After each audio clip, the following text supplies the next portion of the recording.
প্ৰথম কথা হৈছে যে মিৰাজ এখন সংগ্ৰামৰ ছবি সংগ্ৰাম তাত কোৱাই হৈছে যে এটা অসমাপ্ত এখন সংগ্ৰাম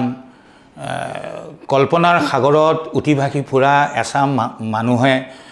জীৱনৰ সন্ধান কৰা এটা সংগ্ৰাম কিন্তু কথা হৈছে কি আমি যেতিয়া ছবিখন কৰিবলৈ গৈছিলোঁ আমাৰ মাজতো এটা বেলেগ ধৰণৰ সংগ্ৰাম আচলতে ষ্টাৰ্ট হৈছিল প্ৰথম যেতিয়া পৰিচালক বিকাশ মুছাহাৰীয়ে মোৰ লগত এই চৰিত্ৰটোৰ কথা আলোচনা কৰিছিল বা ছবিখনৰ কথা আলোচনা কৰিছিল তেতিয়াই মই এটা অন্য ধৰণৰ এটা শিহৰণ আচলতে অনুভৱ মোৰ ভিতৰলৈ আহিছিল কাৰণ যদিও এখন সশস্ত্ৰ সংগ্ৰামৰ ওপৰত ভিত্তি কৰি হোৱা এখন ছবি বা আত্মগোপনকাৰী সশস্ত্ৰ সংগ্ৰামৰ ওপৰত ভিত্তি কৰা এখন ছবি কিন্তু ইয়াত মানৱীয় প্ৰমূল্য জীৱনবোধ আদি বিভিন্ন ধৰণৰ কথা আচলতে ছবিখনৰ মাজত সোমাই আছিল আৰু দুই নম্বৰ কথা ছবিখনৰ যেতিয়া মই আচলতে ছবিৰ ক্ষেত্ৰত মই আচলতে খুব বেছি সহজ নহয় মোৰ কাৰণে চলচ্চিত্ৰ এটা অতি নতুন বিষয়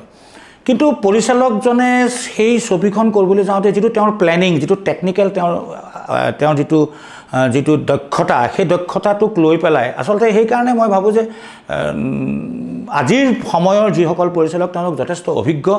যথেষ্ট টেকনিক্যালি সাউণ্ড আৰু তেওঁলোক যথেষ্ট পঢ়া শুনা কৰে আচলতে আমি আচলতে বিশেষকৈ মঞ্চৰ যিহেতু আমি কাম কৰি থকা এটা অভ্যাস আছে কিন্তু চলচ্চিত্ৰ কথাটো সম্পূৰ্ণ এটা আচলতে it's kind of a different type of media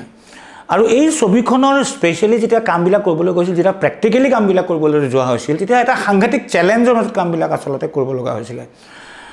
প্ৰথম কথা হৈছে এই গোটেই কথাবিলাকত মই এজন অভিনয়ৰ লগত জড়িত এজন ছাত্ৰ হিচাপে মই প্ৰতি মুহূৰ্ততে ফিল কৰিছিলোঁ যে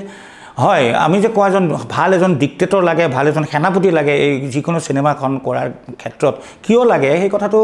মই এই গোটেই ছবিখন কাম কৰি থাকোঁতে মৰ্মে উপলব্ধি কৰিছিলোঁ যে সেনাপতি মানে পৰিচালকজন কিমান সুদক্ষ সেনাপতি হ'ব লাগিব প্ৰতিটো ক্ষেত্ৰত আৰু আমাৰ পৰিচালকজন যিহেতু টেকনিক্যালি যথেষ্ট অভিজ্ঞ আছিলে গতিকে আমাক বহুত ৰিস্ক হৈছিলে আমাৰ বহুত ৰিস্ক আমি ল'ব লগা হৈছিলে আমি য'ত আমাৰ হেৰি হৈছিলে য'ত আমাৰ শ্বুটিং হৈছিলে সেইবিলাক জেগা মোৰ কাৰণে ব্যক্তিগতভাৱে যথেষ্ট চেলেঞ্জিং আছিল যথেষ্ট বৰষুণ আৰু সেই তাৰ ভিতৰতো আমাক কোনো ধৰণৰ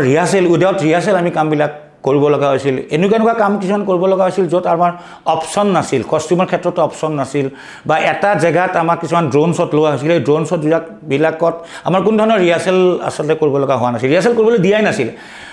মানে জীৱটো হাতত লৈ পেলাই আমি আচলতে সেই কামবিলাক কৰিব লগা হৈছিল বাৰে মই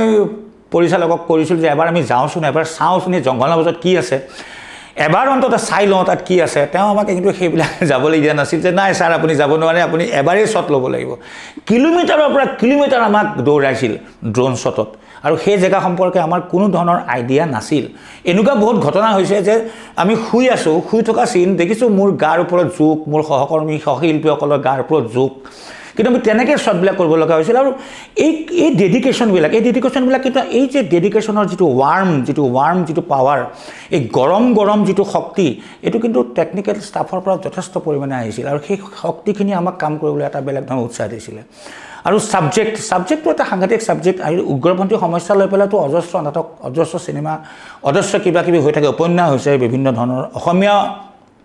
ইনফেক্ট অসমীয়া চিনেমা বহুত কেইখন হৈছে কিন্তু এই সশস্ত্ৰ সংগ্ৰামক লৈ কৰা দ্য মিৰাজ চিনেমাখনত এটা বেলেগ ধৰণৰ দিশো আছে সেই দিশটো হৈছে যিটো ইনাৰ ফিলিংছ বুলি কয় যিটো অন্তৰ্দ্বন্দ্ব সেই অন্তৰ্দ্বন্দ্ব কেৱল সংগ্ৰামৰ কাৰণে সংগ্ৰাম এখন দেখুওৱা হোৱা নাই বা মানে যুদ্ধৰ কাৰণে যুদ্ধ এখন দেখুওৱা হোৱা নাই ইয়াত এটা এই যিটো মানসিক সংঘাত মই ভাবোঁ এই কথাটোৱে এই চিনেমাখনক এটা ব্যতিক্ৰমী এটা ৰূপ এই চিনেমাখনত দিব যিটো হৈছে যে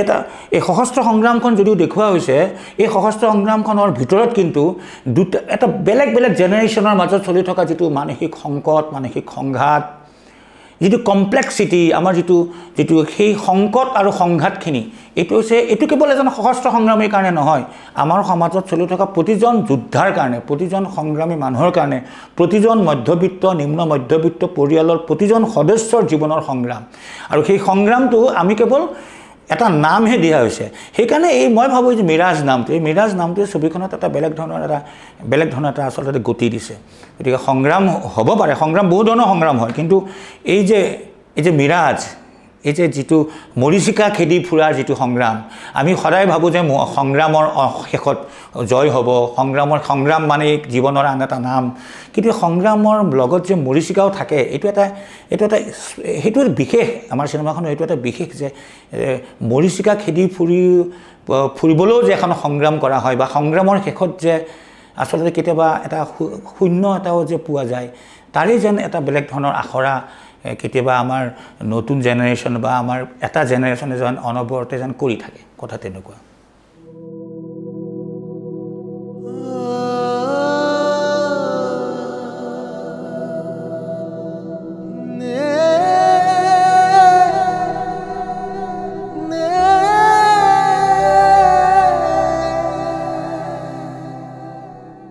কামটো ভাল হ'ব জানো বাবা কোনটো কাম ভাল নো কোনটো কামৰ ৰিস্ক নাই ৰিস্ক যিমানে বেছি পইচাটো সিমানে পাম ন